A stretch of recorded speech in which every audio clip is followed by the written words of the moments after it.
aldı. Beyaz bayrak havada.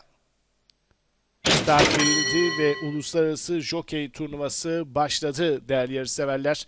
Hikmetlilerle birlikte bariyer diminden Final Road öne düştü. Koşuya tempo vermeye başladı. İkinciliğe 5 numaralı King Arda sokulurken hemen dışına Snowang'un atakları var ki bu ataklar bu safkana şimdi koşunun ikinciliğini getirdi. Öndeki rakibiyle farkı da bir boyuna kadar indirdi Snowang'o. Ortadan tazeledi Final Road.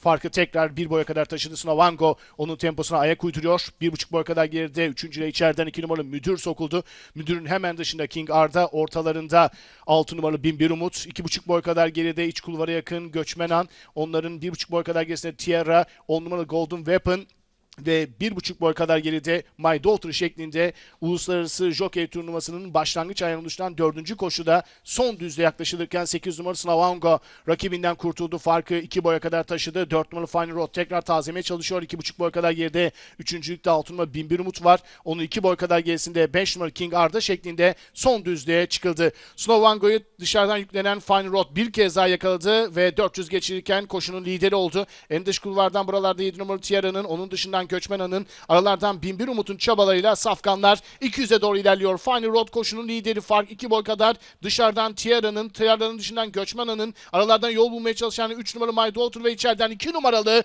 Müdür'ün çabalarıyla son 100 geçirmek üzere. Dışarıdan Göçmen An şimdi geldi. İçerideki Final Road'u yakaladı. İçinden Müdür geliyor. 1 numaralı Göçmen An ve Müdür. Birincilik için yakın aile çizgi geçtiler değerli yarışseverler. Karar varış hakemlerine kaldı. 3 numaralı My Daughter koşudan 3. olarak ayrılıyor değerli yarışseverler.